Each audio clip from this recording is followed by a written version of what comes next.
Welcome to an InOrbit Deep Dive podcast. The following AI-generated podcast explores InOrbit, the industry's leading AI-powered cloud-based data platform for effectively managing and orchestrating growing robot fleets. InOrbit makes robots from different vendors, smart infrastructure, and existing control or management systems work together.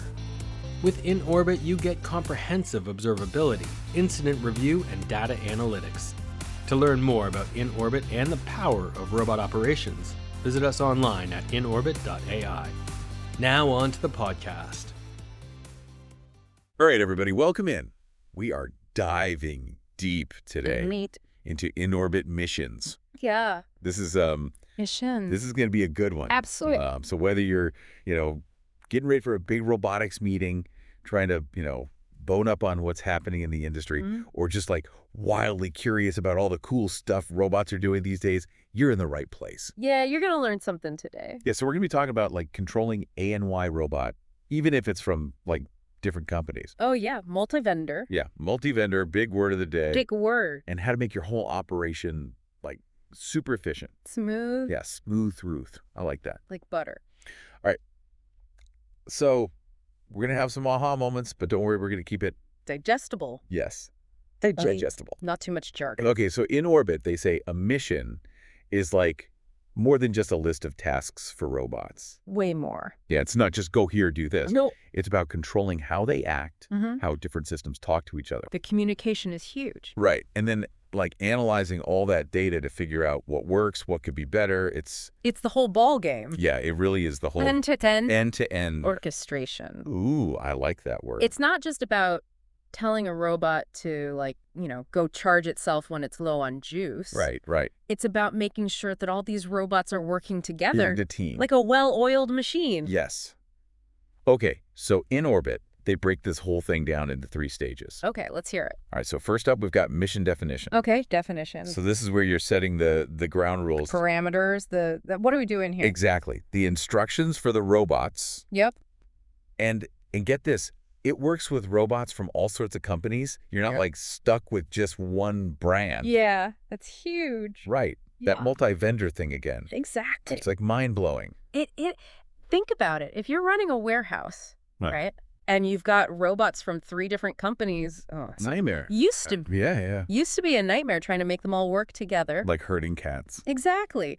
But now with this, in-orbit thing, you can make them all play nice. In the same sandbox. Exactly. It's like giving everyone the same sheet music. Ooh, I like that. So they can all play the same song. So the whole orchestra is like in sync. You got it. Okay. And then there's like different ways to actually write that sheet music, to use your analogy. Okay. I'm interested. So you could have like instructions coming in automatically from a warehouse management system. Okay. So it's like plugging it right in. Yeah. Or if you're, more of a techie type. Yeah. If you like to tinker. You can actually define the missions using configuration files like.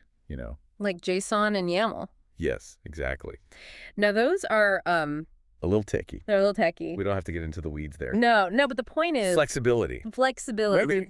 Yeah, you can fit it into any system you already have. It's not like you have to rip everything out and start over. Exactly.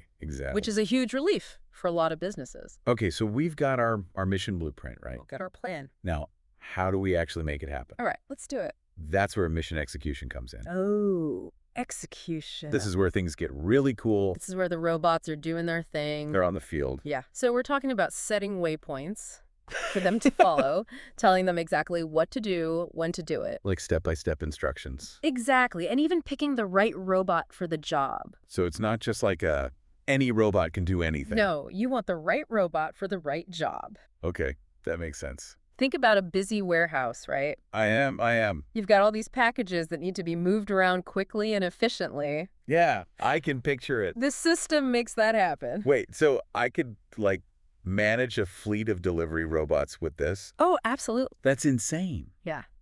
But it's not just about sending out commands, right? You're right. It's not a one-way street. Okay. This is where the bidirectional communication comes in.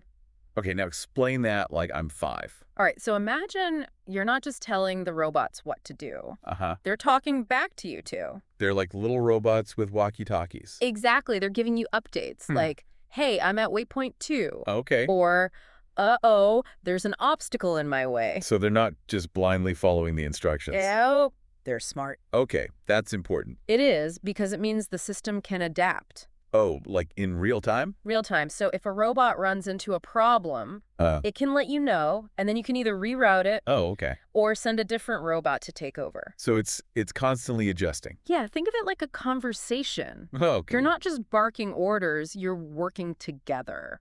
That's awesome. And they really emphasize how this whole thing works with, like, the stuff you already have. Oh yeah, it's all about integration. You don't have to, like, start from scratch. Which is a huge selling point for businesses. Totally, totally. Okay, so our robots, they've done their missions. They're all charged up, ready to go. All the packages are delivered, floors are clean, whatever it is. Mission accomplished. What happens next? Now it's time for the fun part.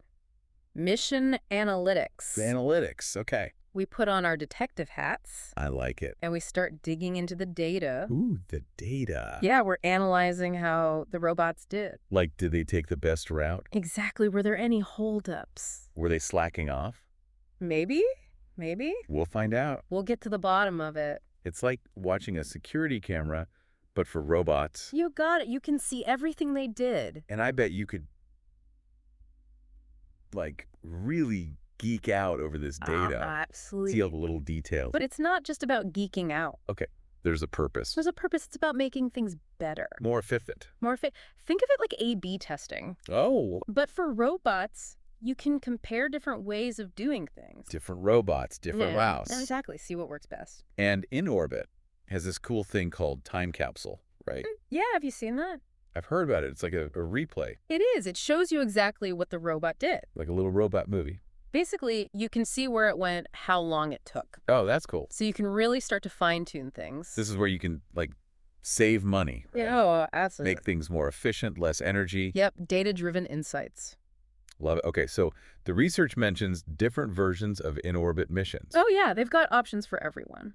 Like developer, standard, Yeah. enterprise. They've thought of everything. So it's not just for these, like, huge companies. No. Any company using robots can benefit. Okay, big or small.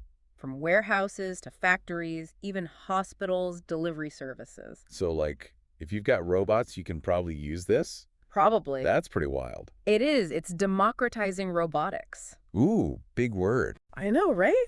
Okay, so in-orbit missions, it's like taking this whole complex world of robots and making it, like, manageable. User-friendly. From setting up the missions to analyzing the data and tweaking things. Optimizing, constantly improving. Exactly, constantly improving. It's about making robots work smarter. And harder. And harder. I like it. It makes you think, like, if you had a whole fleet of robots at your command. Ooh, that's a good question. What would you make them do?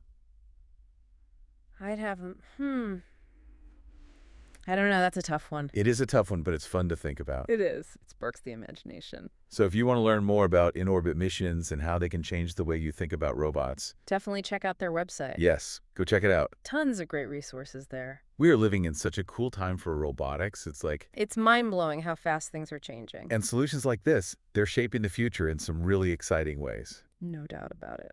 All right, everybody, that's our deep dive for today. Hope you enjoyed it. We'll see you next time. See ya. Bye-bye. We hope you enjoyed this InOrbit podcast. Visit us online at inorbit.ai to learn how we make robots work. And contact us anytime at team@inorbit.ai. This AI-generated podcast was created using Google's Notebook LM. Thanks for listening.